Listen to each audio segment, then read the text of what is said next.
speak directly to the cartel. We're done talking to the Biden administration. We're going to replace Biden in November 2024. Harris doesn't have a shot. Our own people don't like it. The cartels, you're watching from your comfortable TV. Cartel member here. You're going to have to change your business model, son. I'm selling drugs. We're about to secure 1,954 miles of our border. Your boy, Mayorkas, he's about to be impeached. He's out. We're going to control. Then we've got to get Kamala Harris, the legitimate president of the United States. We're going to control and secure the state and county roads. We're going to seize your vehicles. We're going to chip them, send them back to you. It's giving away the whole game plan right now. We're going to arrest and flip your men. We're going to chip them and send them back to you. Gonna chip them. Gonna chip them. You know what we're going to do? We're going to tag them like We're they're gonna allow you sharks to and build your make a nifty tunnels. app where people can watch We're from gonna the privacy watch. of their own home if there's a cartel member You're near going to you. see you spend millions, put a lot of work into building your tunnels. We're going to watch that tunnel. We're gonna and noodle target and it. spay your man. We're going to let your little criminal fingers emerge into United States territory from those tunnels. We're going to watch, and we're going to arrest and flip those men and send them back to you. And then we're going to shut down your tunnel. You know what we're going to do? We're going to push you into the water. We're going to push you into the Pacific to your east. We're going to push you into the Caribbean and the Gulf to your west.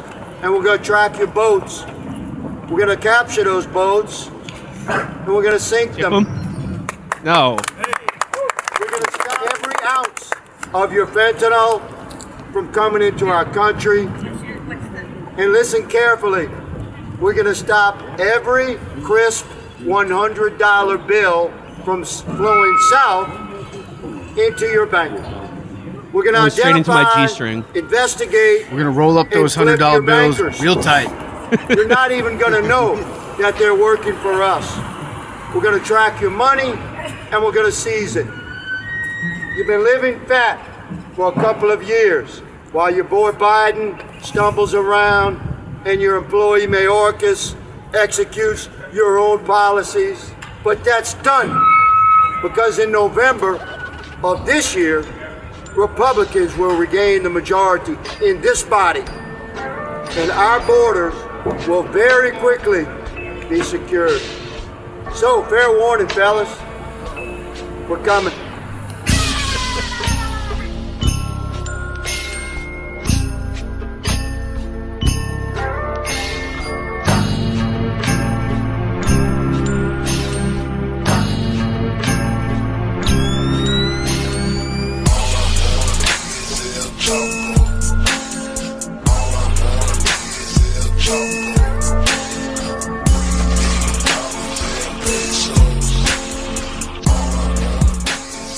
Okay. All right. Well, cartels, you're on notice. The good times are over. Clay Higgins is coming for you. He's going to find your men. He's going to chip them. He's going to send them back to you. They're going to be chipped. You won't even know. Microchip your dealers, guys. Yeah, that's right. We're going to set up a life-size version of the board game Mousetrap on the other side of the border. This is the time of year. Fireworks, dealers get spooked, cartel members, they run away from their homes when they hear loud noises. You got to make sure they're microchipped. Bring them back safe. Look, if your Sicarios, if you're cold, your Sicarios are cold. Bring them in, folks. You did seem a little bit like Coach O in that one from LSU. Boys, we're coming. We're coming. The hell's coming with me. I like the it sounded like the random barks of seals in the background. I think those were his supporters. Yeah, they were clapping. That's walruses you're thinking of. I don't really know if that's really smart, OPSEC, to tell them what you're going to do. Yeah. So, hey, you guys, you cartel bosses, if you better invest in some of them chip detectors. So we gonna be chipping all y'all stuff. Okay. Thanks for the warning, man. That's what's so insane is like we're gonna take your cars and then give them back to you, but they'll be severely bugged. Like they steal every car from Cinewola or Gillesco New Generation, and they're like, wait, what the fuck? Well, oh, they came. All our vehicles came back a day later. It's probably nothing. It's also a little disconcerting that that a representative from Louisiana doesn't understand that the Gulf of Mexico is actually on the east side of Mexico, He said not on the west side. the Pacific Ocean to your east and the Gulf of Mexico to your west. Yeah. All right. So before we get any further into Clay Higgins putting the cartels on notice, I'd like to officially start today's episode. Hello, this is Chapo for Monday, July 18th. And joining us today, host of Pardon My Take, it's our old friend PFT Commenter back in the cut. PFT, welcome. Thank you, guys. It's been a while. We did a sports episode, 4 years ago? Yeah. Yeah, something like that. Sports have continued. But They've only gotten better. Before I do one thing I want to point about the Clay Higgins cartel rant is I have to give a shout out to our friend Trev Hagelbahn and host of No Cartridge, who pointed out that the Clay Higgins cartel rant has the exact same energy as a sort of mid-90s album skit from the Wu-Tang Clan. You know, it's like, do you know Don Rodriguez from the Bronx? Well, I think you do, because we chipped him, and he's singing like a bird up at the 125th precinct. Oh, yeah, Clay Higgins could be, I mean, if he ever loses, which I don't think should be allowed, I think that he should be, like, appointed. He should be the only monarch in America. He should be the viceroy of Louisiana. But, like, if he ever does lose, he has a bright future as, like, the head of the police who are pursuing Rick Ross and Lil Wayne to prevent them from rapping together in a music video. He has that type of look. I've long said that Louisiana should be the only state in America that does have a king. I think that would make perfect sense. And it should either be this guy or Coach O would make for a hell of a king. Yeah, I mean, yeah, they don't, like, it just doesn't seem right that they, like, have elections. Mardi Don't Gras. they have the king cake baby? I mean, that's monarch right there, just waiting to be crowned. Yeah, whoever finds the baby in the cake, then you get a 4-year term as king, or until you eventually undoubtedly die of alcohol poisoning. That's already how they find the Dalai Lama, who finds the little plastic baby in the cake. Another aspect of Clay's comments that I very much enjoyed is the strategy of getting the cartels to spend, quote, millions digging tunnels, which I think he thinks will bankrupt them. And then, and then also the idea he's like you've been living pretty high on the hog the last couple years with Biden bumbling around the White House. It's like, do you think the cartels were not making billions of dollars while Trump was president? Like, did the drug trade stop when Trump was securing the border? Yeah, zero drugs. Oh yeah, made it across the border during those 4 years. You don't remember that? In order to cut your profit margins off at the knees, we are going to execute Hunter Biden. Just once again, always a joy to check in with Clay Higgins. He really is. He's the best congressman by far. Absolutely. And I think another aspect of like that of this video that listeners will not appreciate, but the visual element of him just he's like, it's Louisiana. He's sweaty as hell, so he's gripping that podium, but he's got his suit jacket sort of tossed over his shoulder. He's hanging over his back like a satchel. Just getting a head of steam up, talking about chipping and chipping cars and chipping men. All right, well, enough on Clay Higgins. PFT, like you said, we did a sports episode 40 years ago, but sports continue to go on. Sports is a big part of American life, and I myself took part in some sporting. I was at Yankee Stadium yesterday, last game before the All-Star break. Saw the Yankees defeat the Boston Red Sox. So heroes, one and all. PFT though, this is something I actually discovered yesterday. I'm sure you probably are aware of it, but I'm referring, of course, to the famous Mickey Mantle blowjob letter. Yes. Okay. Yeah, classic. Okay. All right. Matt and Felix, are you aware of the Mickey Mantle blowjob letter? No.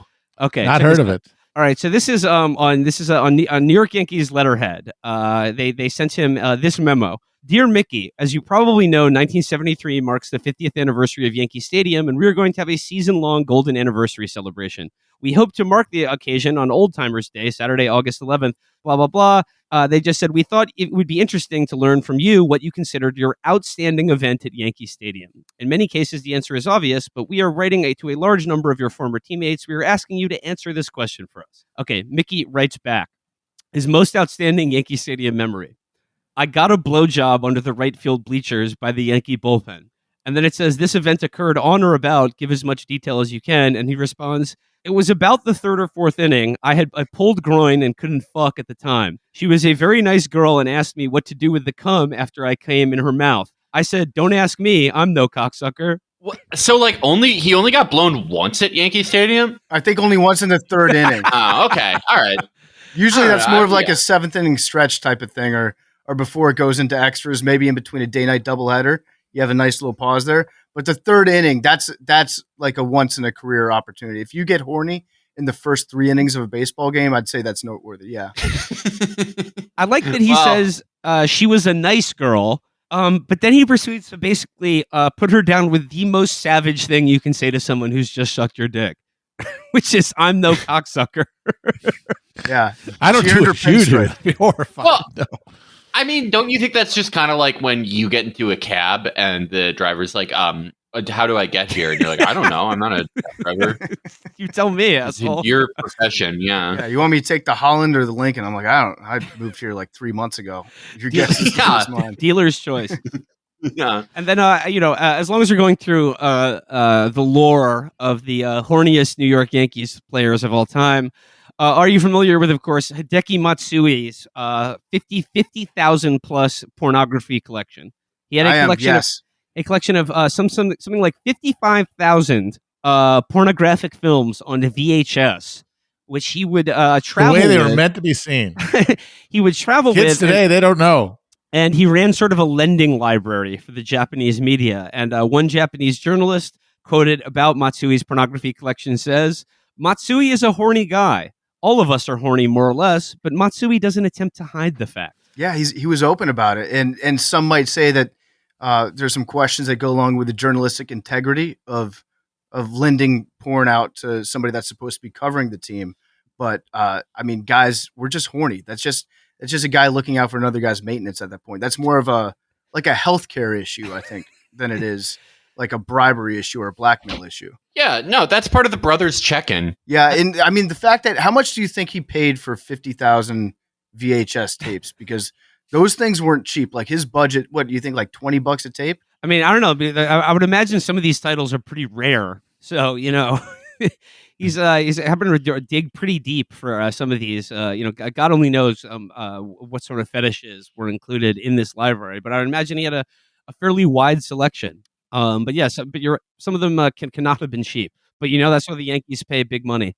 There was a guy from they don't really they tell you have to shave your sideburns. You can't have long hair. They make you cut that off. But there's no limit to how big your porn collection can be. I like that. It's a classy organization. It's well run.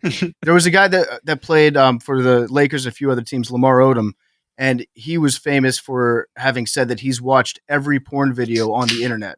So like online porn wouldn't do it for him anymore. He had to go like watch porn live as it was being filmed because he's exhausted. He's looked at all the pages of YouPorn. And the internet just doesn't do it for him anymore. So would have to be like a full-time job. Yeah. Like you would have to have like the thing that Professor X has in the X-Men movies. I think he would need to he would need to sign up for to be one of the Facebook content moderators to see the stuff as it was being put online, like in real time. Oh man, a lot of horny athletes out there. But yeah, like in the off season, that's when you got to put the training in to just go into the archives of Pornhub and just watch every single video. But then you said, wait, he had to go to like pornographic movie sets to watch them like creating new material before it even hits the internet. You would just have to see a lot of stuff live. So I know he spent a lot of time at the Bunny Ranch. And he would go out. He was as much like a spectator. He was a fan, just like the rest of us at that point. But yeah, he had to tap into some weird parts of the porn industry and of the sex trade to really be able to even get it up anymore. Jacking off with one of those huge foam #1 hands. When he sees one of those videos on TikTok that's like, watch out for a van that has like a lock like this, they're doing sex trafficking. He's like, ooh. Like follows them. Probably bought jerseys of like the MILF Hunter.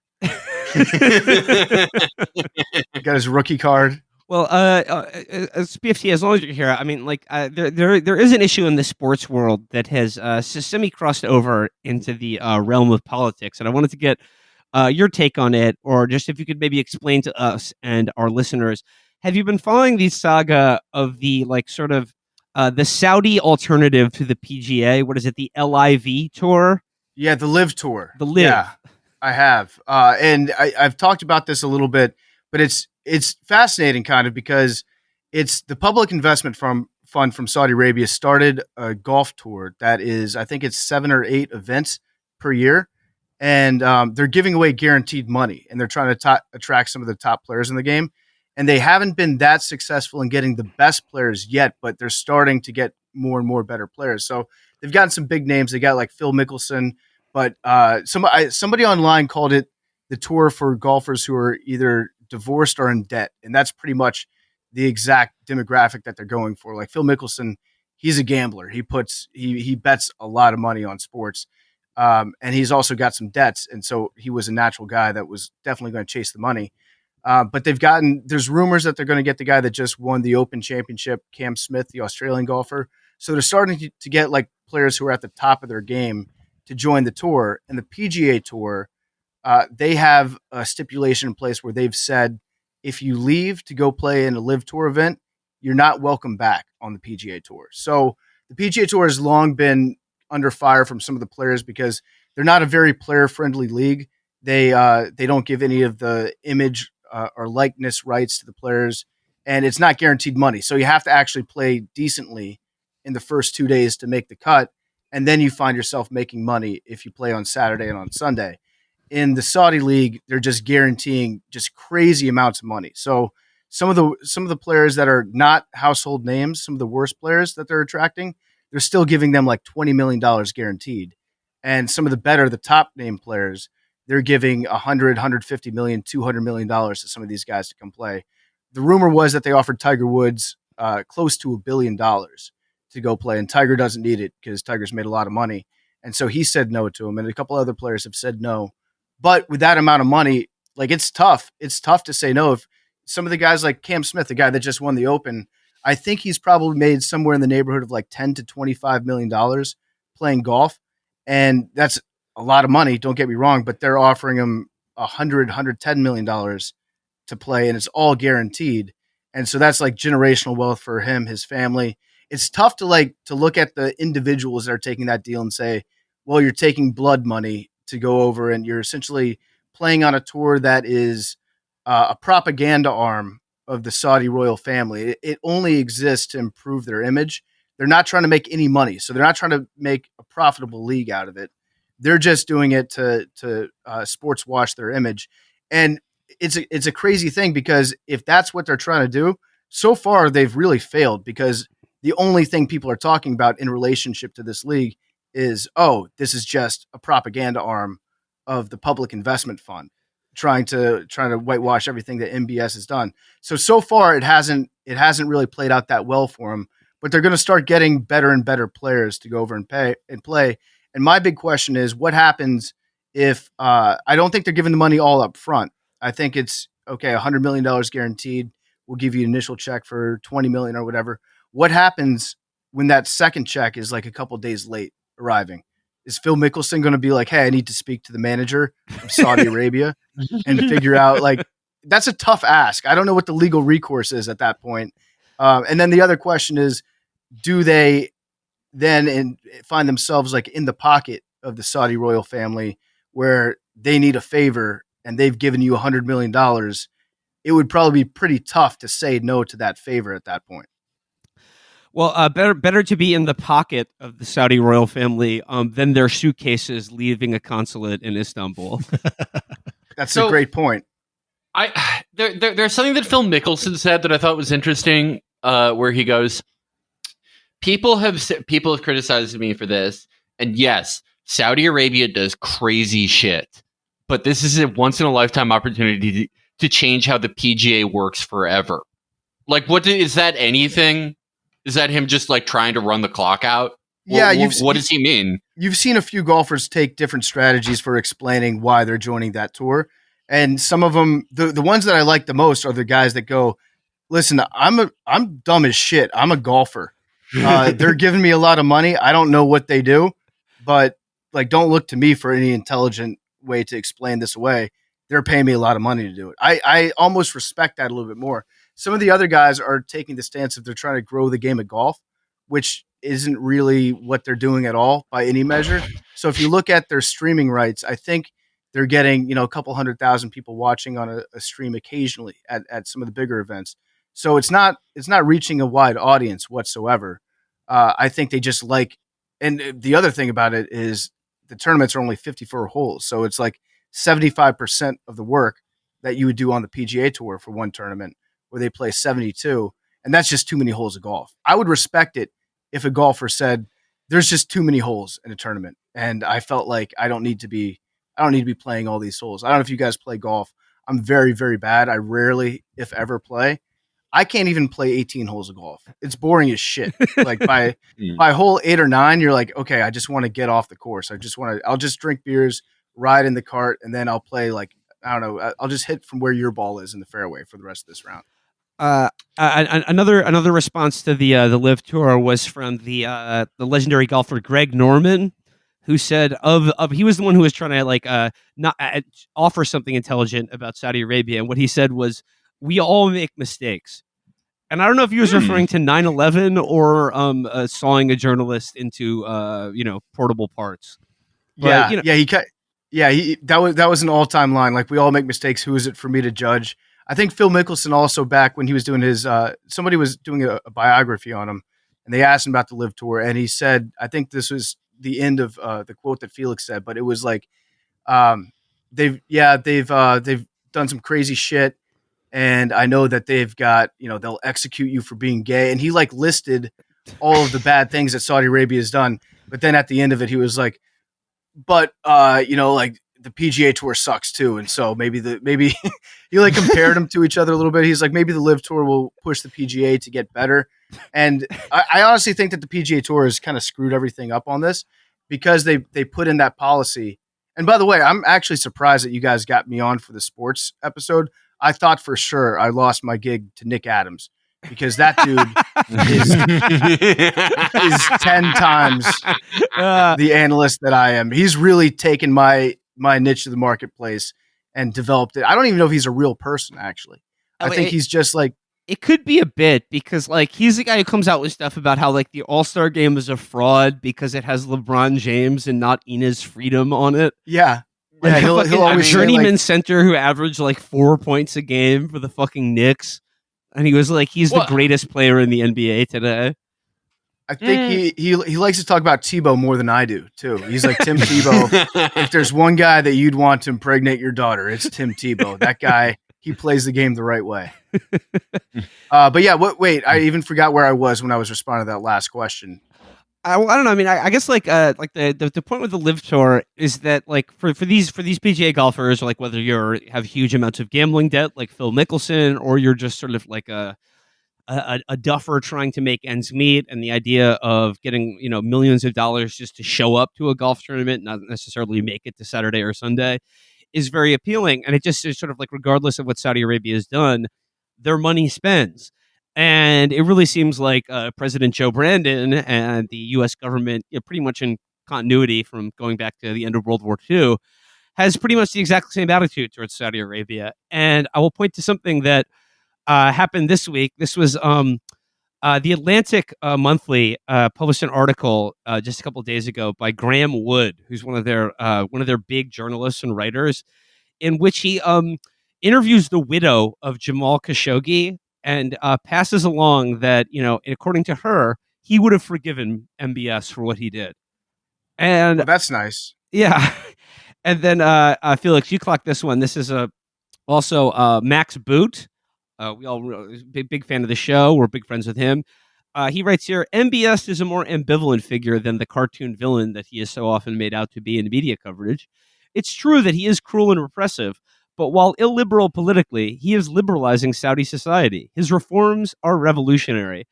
And Felix, I think you pointed out, like, was it Max Boot was like friends with Jamal Khashoggi? Yeah, I mean, I've been a pretty bad friend and continue to be and will be in the future. But This is probably the worst public friendship behavior I've seen, at least by a journalist, at least by like, someone who isn't like a normal celebrity. Like to take like the decapitation, dismembering, and like, I mean, really just treated Khashoggi like a cattle. Like just cut up every part of him and put him in like 18 different garbage routes, like in Cleaver, and go to go like. I mean, it's not like he's a cartoon villain. Like everyone. I mean, he's a Gemini. I'm pretty sure he's got many sides to him. Yeah, that's if I were to be like dismembered by Elon Musk, and then like a week later, Big Cat gave an interview and was like, "Listen, PFT was no angel. Let's be honest." That would give me pause. I would hope that he would come out with a slightly more forceful stand against that. And it's also I like how he says he's not a cartoon villain, which is like if anyone on Earth is like a cartoon villain, it's him. Well, like he's the most like one out of anyone alive. He yada his friend's execution. Yeah, he's like, yeah, listen, they did use a bone saw, but he also has some pretty sick falcons. So who's to say whether or not he's bad? Yeah, he's not a cartoon villain, but the interview with Khashoggi's widow was conducted while she was tied to a train tracks. Yeah.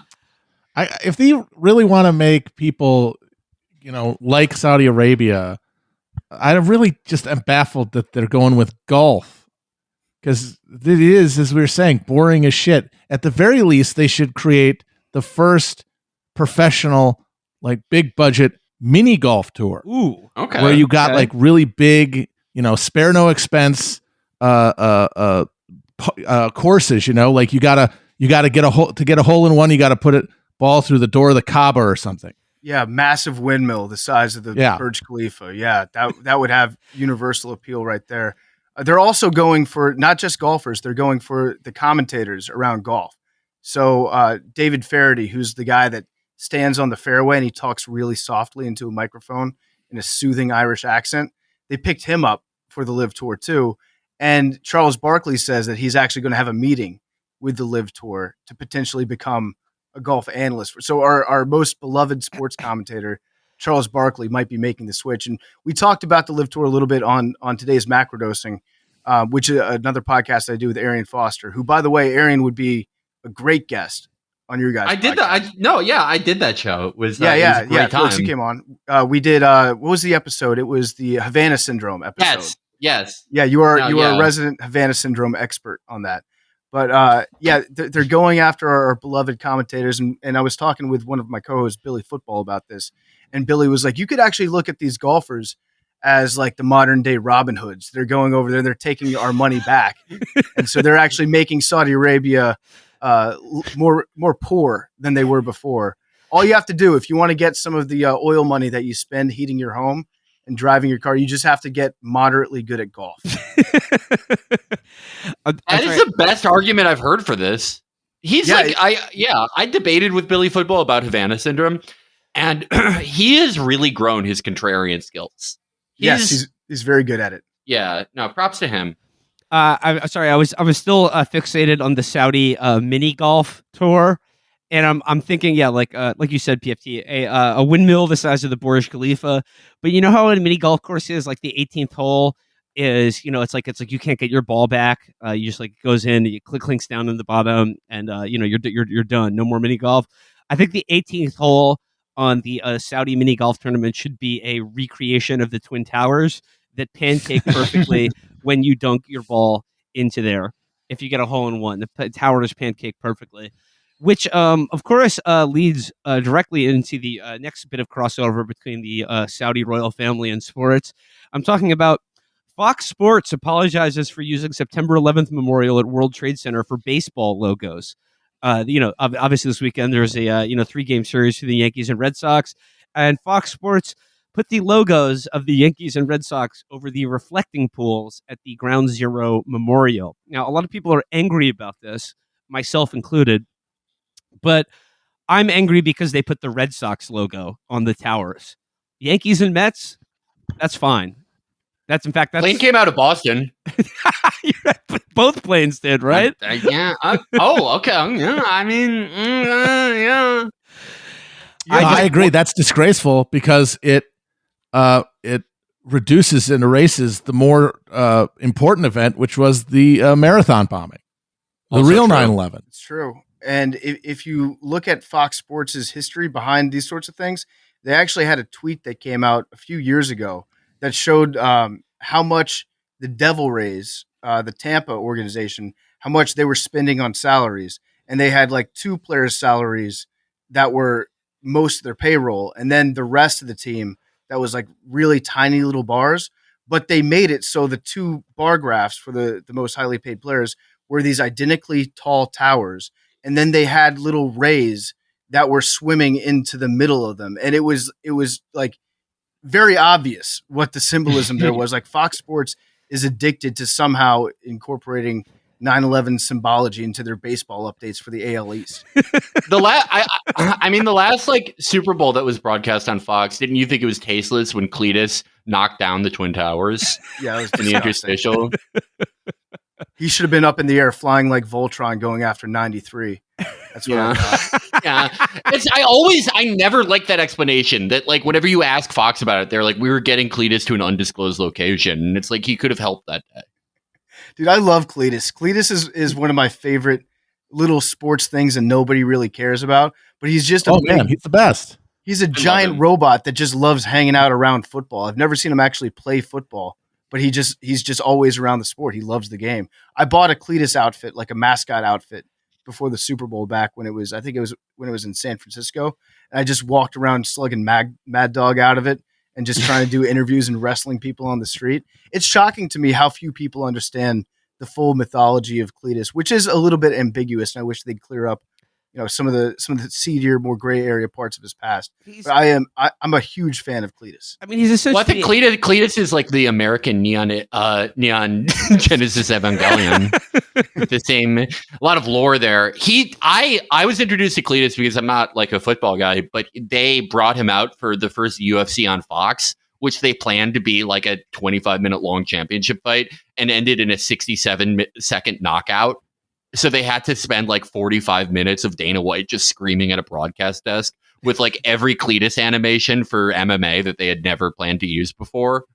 I love him. Didn't Cletus at one point follow Jake Paul into the ring when he was doing one of his little boxing things? I'm pretty sure it was either Cletus or it was a cheap Cletus knockoff that was just walking behind him. I'm not sure. He's essentially a football-based transformer, though, right? And it's just Basically, yeah. Very similar design aesthetic. I like to think that he is sort of like a RoboCop type deal. Like there's a traumatized veteran inside of him or something. That's where Pat Tillman went. Yes, there we go. He's now Cletus. They took they saved his brain and they threw it in Cletus. For a while, Roger Goodell, the commissioner, thought that he was actually like a branch of law enforcement. So anytime that a player would be rumored to be near a strip club, Roger Goodell would like immediately suspend them and he would actively like do investigations and try to like become a cop. And I like to think that Cletus is just like his foot soldier, that whenever a player gets fined like 25 grand because their socks are 2 inches too high, Cletus just shows up with a piece of paper and serves you your warrant. And when we finally do get like, those Boston Dynamics robots to be patrolling streets and dispersing crowds at food riots and stuff, I think they're going to look like Cletus. I think that's going to be the design aesthetic. Yeah, I don't know why they keep going for dogs with the Boston Dynamics robots. Well, they're trying to get people to lower their guard. Like, oh, you love dogs? They're adorable. And then they have a Gatling gun. We don't deserve dogs. That'll be the new thing. People will be like, like robot dogs with like miniguns attached on both sides of their legs. They're like some of them have gunned down children before, but that's because they had bad masters. Yeah, there's no such thing as bad robots, just bad programming. No. What did you guys think about when Cletus wrote that open letter to Kaepernick? 2016? Dude, has there ever been anybody that got open lettered more than Colin Kaepernick? I think he's the champion, yeah. He got open lettered so many times by everybody. Just do a notes app, man. It doesn't have to be an open letter. Well, yeah, that's how you like get your name on the conservative Facebook space, or you did like 6 years ago. Was that you were like a small town police chief and you write a letter to Kaepernick? That's how Clay Higgins got started. If I recall, That's right? right. You get on attention there, Mr. Kaepernick. You gonna be standing up for that anthem. That's I think that's how I think she was a Grey Wolf, Tommy Lahren. I think that's how she got her name out there. Was that the I think yeah. She's a longtime listener of your podcast, right? Yeah, I think she got her start on Blaze TV or whatever. Just she would have a different like disfigured look on her face every couple days and just be doing a rant. Don't you ever kneel, Colin? Well, actually, no. Yeah, here's another one. Kurt Schilling, a former Red Sox and also like top Facebook style political commentator. He's weighed in. This is according to him. Brittany Griner should pay the penalty in Russia. Quote, obey the fucking law. Kurt Schilling clearly has no problem seeing Brittany Griner's detention in Russia drag on. The ex-MLB star said Sunday night he believes the WNBA player should pay the penalty for breaking another country's law. Schilling wrote the controversial statement on his Twitter page in a response to LeBron James's plea to bring Griner home. I know this may seem like a stretch, the 50-year-old said, but something like 300 million people understand obey the fucking law. Why is this such a challenge? Yeah, that topic is one where you see a lot of Kurt Schilling types, like not really knowing what route to take with their argument. Like, should we be supporting her? Should we be angry at Biden for not getting her back sooner? Should we be going against Putin? Should we be supporting Putin? And I think the strategy is wait to see what LeBron James says and then take the opposite side of whatever that is, because that always plays. It clarifies things. It's much easier that way. Yeah. I hate you, amnesty. Yeah. No, there's I think now it is mostly conservatives supporting the Russian court's decision to sentence her. Which I mean, I know that it's just like many obvious reasons why they took that track, but I like the idea that Kurt Schilling is like an ML now. Yeah, he supports Putin standing against WNBA style imperialism in their country. Yeah. No, we need to denazify her. Well, I mean, I guess the thing with that, like the sort of unspoken aspect to this story that I've seen some people point out is that she was only in Russia because she has to play in the off season, basically just to make money because the WNBA. I mean, like, I don't know how much she's a star in the WNBA. I don't know how much she makes, but like, it's not enough. So there's like $250,000, I think. Well, I mean, I know it's a lot of money, but like compared to what like an NBA player makes, like, well, see, that's just it. It's like if you're a professional athlete, you're not comparing yourself to regular people. You're comparing yourself to fellow professional athletes, so the pressure exists. And I think it's been going on for a while that WNBA players play over in Russia during the off season because they've historically had bigger salaries over there for like the marginal players. And so the Russian leagues have been filled with American players for probably going on a decade right now. It's actually like kind of interesting to see how the monetary aspect breaks down because I don't think they're exactly like filling arenas with the WNBA players, but it's kind of gone the same way. Some soccer leagues are doing that too, where it's like, yeah, go over to Russia for the summer and try to earn an extra paycheck. And I saw some of the security footage at the airport. And so she had like a vape pen, but she had some extra cartridges that she had with her. So now they're charging her with distribution because they're saying that it was like more than just personal use. And I don't know what kind of cartridges they're used to over in Russia, but like I think she had like 4 for her own personal use. And that's like, I don't think she was planning on like distributing that. She's not a drug dealer in Russia. And then for a while we were told, don't talk about her, don't even mention her, because the more we talk about her in American media, then the higher her, if we're doing like the NBA sort of trade her machine, ransom will become. Yeah, that they have like on ESPN when you go in and you're like, oh, okay, I can get Kevin Durant to the Washington Wizards if I give up Kristaps Porzingis, Kyle Kuzma, and like 6 future draft picks. That's what they're saying. Like if you talk about her, then her trade value with whatever war criminals we have from Russia, that gets higher. Next thing you know, we're trading Brittany Griner for like the doctor of death. Well, I mean, the guy that they were mentioned was that guy Victor Bout or whatever, the orange dealer, who is that movie Lord of War with Nick Cage was based on. I say that's a good trade. PFT, would you take that trade if it was on offer? Yeah, I'd take that trade. Throw in a couple first round draft picks, and let's call it a day. But with the like the Russian like women's basketball leagues, like is this similar? I mean, it's hard for me to imagine it's sort of similar to Saudi and Saudi Arabia in that they're attempting to kind of sports wash their image. Like, is women's basketball popular in Russia, or is this a way to is this a kind of soft power thing that they're doing? I think it's a soft power thing because the only time I remember caring about any sort of Russian basketball is like when sports shut down in the United States in 2020. I think it was March, and I was just looking for something to bet on. And so they're like, okay, yeah, they've got some games going on over there. Okay, I'll take some action, but didn't know where to watch it. That was probably my most degenerate moment as a sports gambler. Well, actually, okay, this is a perfect segue here. Are you guys familiar with the story of the fake cricket league that was created by a village in India to dupe Russian gamblers, and that it worked? Man, if you can fucking get one over on the Russians, if you could scam Russians, India is ascendant. That's amazing. Reading here, it says, it's not cricket, but a Gujarat village almost pulled off an elaborate con with a fake IPL, complete with farm laborers masquerading as players. Even an official Telegram channel to take punts for a remote audience of Russian punters addicted to betting on the thrills and spills of cricket. The charade played out in a remote farm at Molapar village of the Mehsana district reached the knockout quarterfinal stage before the organizers of the Indian Premier Cricket League were caught out by the cops. The gang of cons who set up IPL matches at a farm in a Gujarat village accepted bets from punters in Russian cities of Tver, Voronezh, and Moscow. The cricket matches were broadcast live over a YouTube channel labeled IPL for over a fortnight. So, I mean, yeah, like people are desperate to gamble on anything.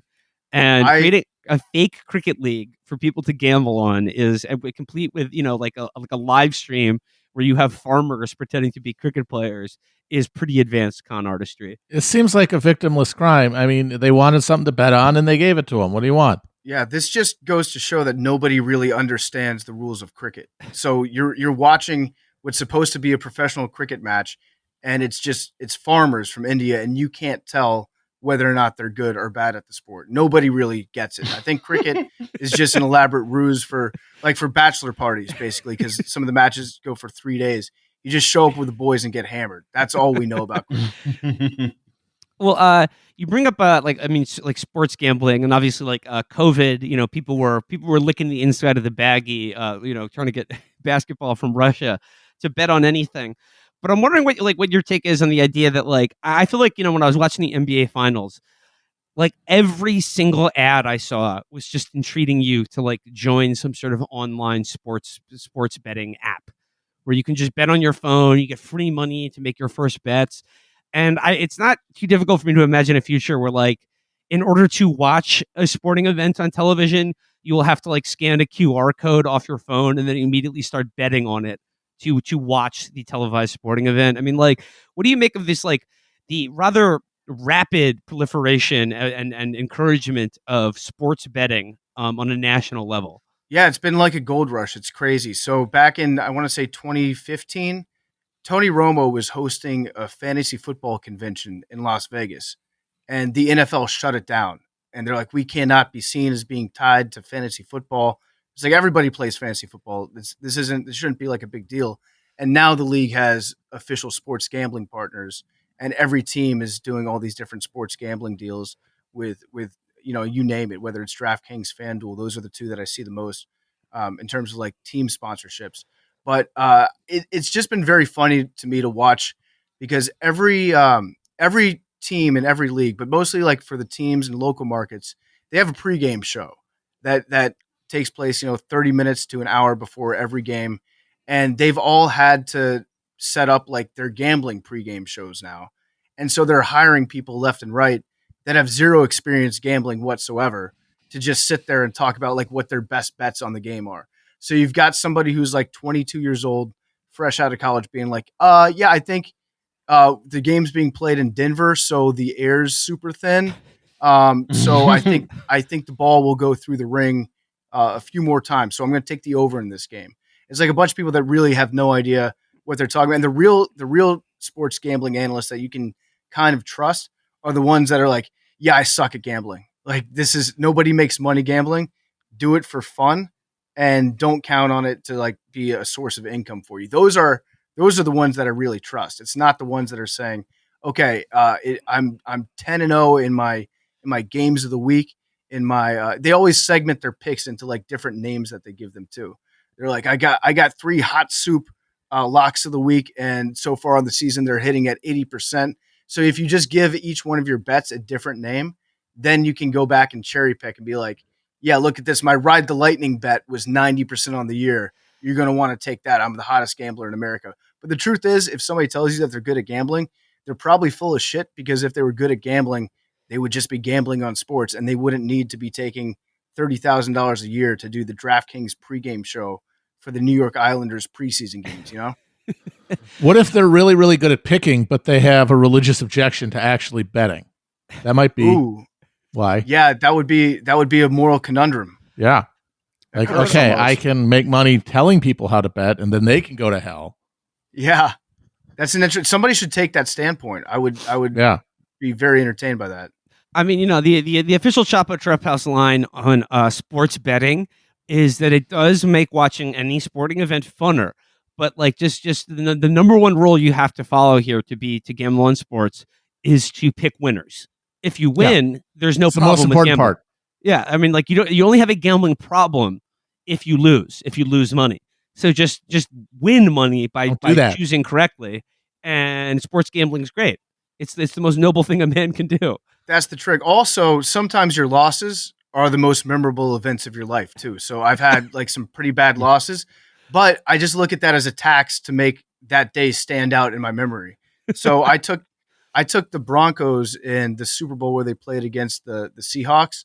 And I think on the very first play of the game, they snapped the ball through their own end zone. It was a safety, right? Yeah, the very first play. And they lost by like 40 points, and the game was never close. And I'll always have that moment to be like, yep, I bet on that game. I took the Broncos. But like, what would be your advice to, like, I mean, what are some ground rules for picking winners?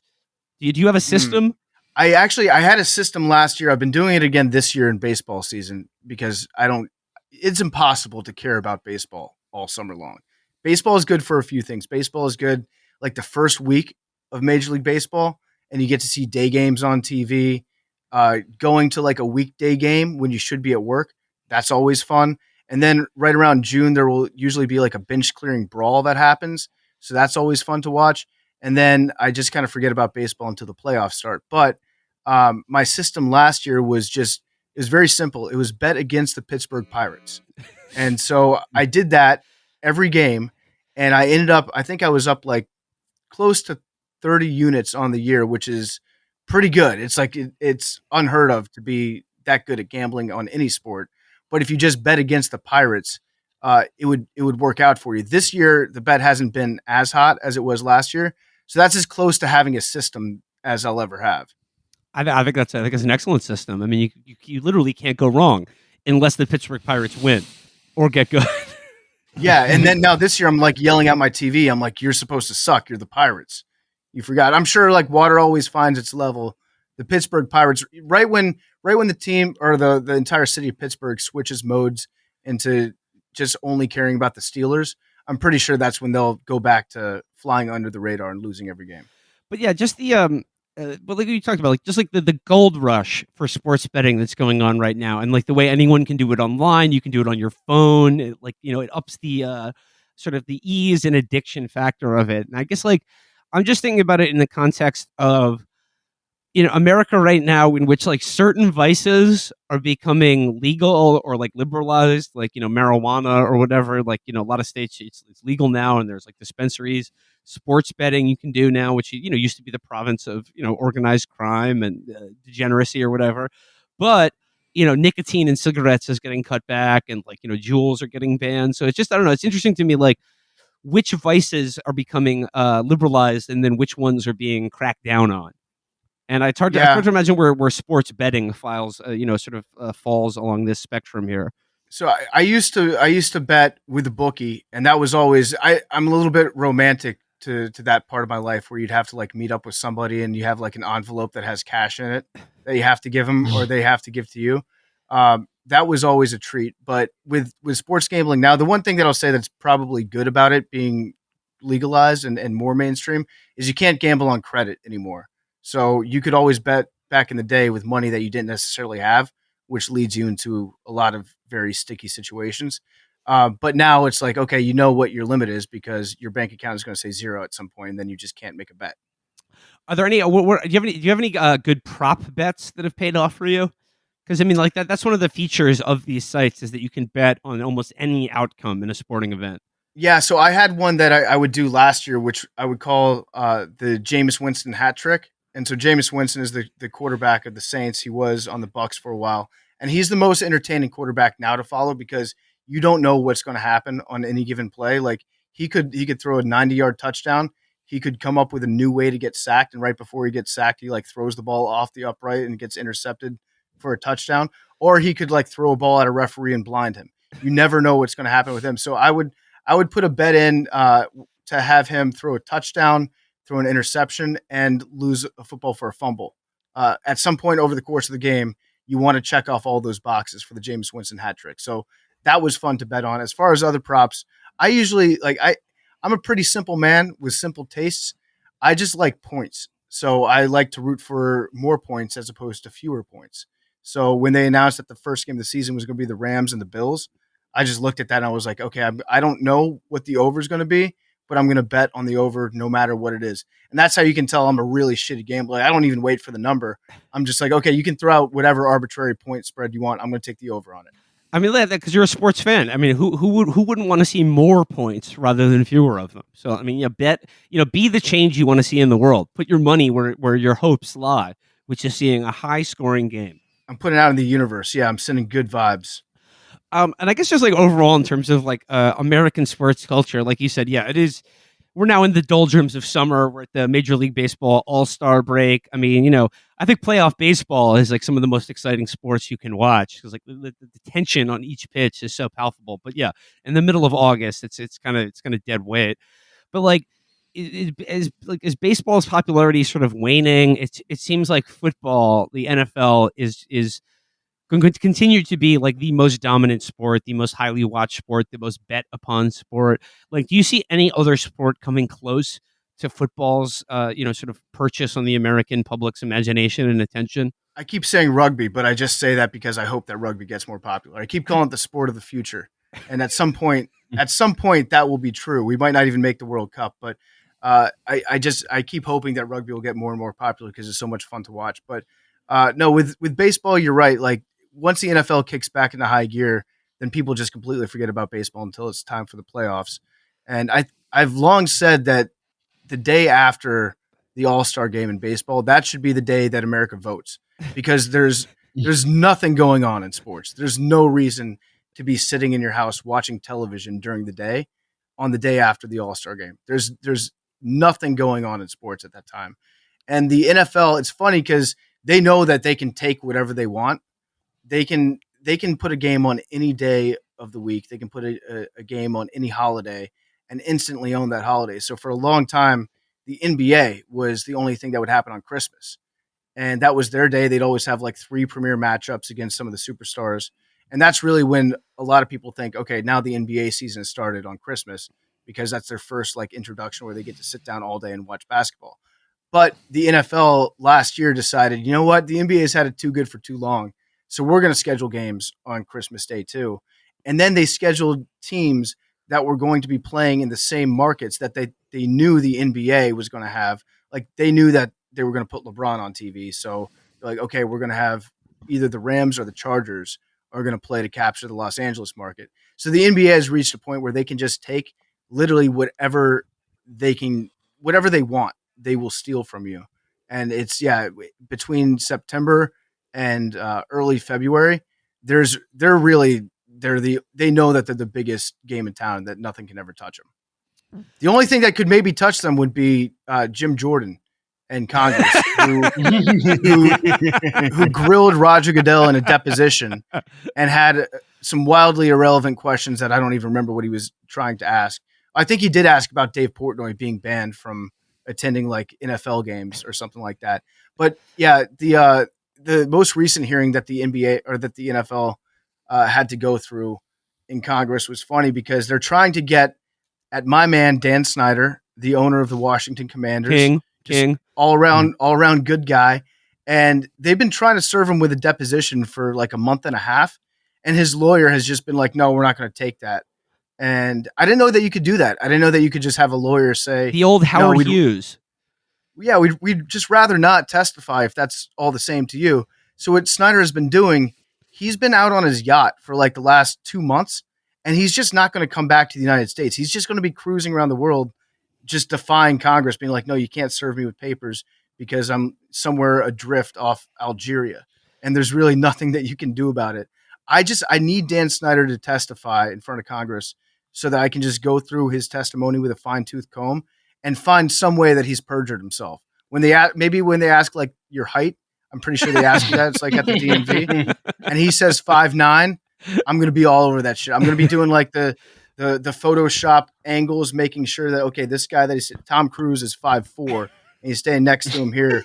That looks to me like it's more like 3 inches taller than Tom Cruise. You've perjured yourself, sir. Resign. Howard Hughes avoided process servers regarding a lawsuit related to his sale of his TWA controlling share of the TWA stock that he had. He avoided process servers, I think, until he died by having an army of Howard Hughes lookalikes just be like spread out all over the country at any given moment, like just sort of dividing the attention of everyone who is trying to serve him a subpoena. So Dan Snyder, I guess the yacht off Algeria technique works as well. Worked for L. Ron Hubbard for a lot of years. So cheers to the owner of the Washington Commanders. Well, like, see, going back to the first half, how can we criticize what Russia is doing to Brittany Griner while we're doing this? We're making Dan Snyder hide on his yacht for the entire summer. That's true. Dan Snyder, American hero. I fucking hate that guy. I swear to God, the worst he's thing one about of the Dan worst Snyder, owners in sports by far, which is saying a lot because they're all terrible, but he's probably the worst, right? He is the worst, and I hate him with the passion of 1,000 burning suns. And the shitty thing is, he's going to outlive me because he's a billionaire, and so he'll probably live to be 110 years old. Then he'll give the team to one of his shithead sons, and nothing will ever change as far as that goes. He is a bad guy, but I read an article in the Washington Post about him last week, which describes some of the stuff that he did behind the scenes. And some of it is just like, he's not as much a cartoon supervillain as he is just like the biggest dickhead from a 1980s movie where he's a bully. So like he had one of his team vice presidents come up in the booth and they were watching cheerleader practice. And so they brought their binoculars out, just guy stuff. And Dan Snyder was looking at the cheerleaders, and he's like, "Man, those cheerleaders are ugly. You must be gay," and would like slap his friend. And that's the mentality of Dan Snyder for making fun of his friend for hiring cheerleaders that he thought aren't hot enough for his taste. And at another point, he sold one of the suites in I forget what they're even calling it right now. It's not FedEx Field anymore, but it's where they play their home games. He sold a season ticket suite to the Lerner family, who owns the Nationals, and he was pissed off at the Lerners because he thought that they screwed him over slightly on another business deal. So he had his minions pour milk down on the carpet underneath where they sat, so that by game time on Sunday, it would be like a mildly stinky box. So this is the level of like cartoonish supervillainy that some people think he's going for. He's just kind of a dickhead. He's just an all-around dickhead with no redeeming qualities. Well, the milk thing I can't defend. The first thing though, I mean, that could have been like misinterpreted. What if he was like trying to help that guy come out? And he's just like a little rough around the edges. Like what if that guy what if that guy actually was like, well, oh, okay, well, like maybe I am gay. That would have been maybe the best plot twist of all time. Then Dan Snyder would be like, I'm a super ally. All right, here's the Washington Allies. All right, here's my last question for you. This is something I was hoping that you could explain to me. It relates to it was a clip that was sent around on Twitter a couple weeks ago. It involved I don't know the guy's name, but he is sort of a portly gentleman who is an NBA reporter, and he was on ESPN. He does the fingers up kind of thing, and he was describing, in sort of like Hal Holbrook and All the President's Men style, a sort of never saying outright, but implying some sort of very nefarious conspiracy involving a trade that the Utah Jazz made and why their head coach Quinn Snyder left abruptly. Do you have any? Do you know the clip I'm referring to? And do you know what he's referring to with this Utah Jazz-based conspiracy? Yeah, it was Brian Windhorst. And Brian Windhorst, he came up because he covered all of LeBron's games when LeBron was in high school. And so then he just kind of became the clearinghouse for all the information that LeBron wanted to leak out. So he would just tell Brian Windhorst, and then he would just put it out there into the universe. And that's how he kind of like gained capital in the breaking news of the NBA world.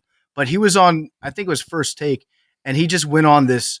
It was a masterclass in terms of like stringing along all the other panelists that were on the show with him, saying, now, why would the Utah Jazz do this? And he made it enthralling. Like, I need to know what the fuck the Utah Jazz are up to. Maybe like one of the most boring teams in the NBA, but he made it so interesting. And then about, I want to say 8 hours later, the Utah Jazz started trading away all their best players after that. So Windhorst knew something, and he was just like letting everybody know, like, hey, I know something about the Jazz that you don't know, but I'm gonna string you along and leave you wanting more. The other panelists on the show were just like, okay, well, do you have a point, Brian? And Brian had no point. He just loved holding court. He's an absolute king. It was very much like meeting in a parking lot, meeting in a parking structure, and to be handed a briefcase with Utah Jazz written on it. Yeah, it was delivered with the confidence of a man that knew that he would be proven right by history, but also knew at the same time that the words that were coming out of his mouth were the most inconsequential verbiage that you could put out there. It was wonderful.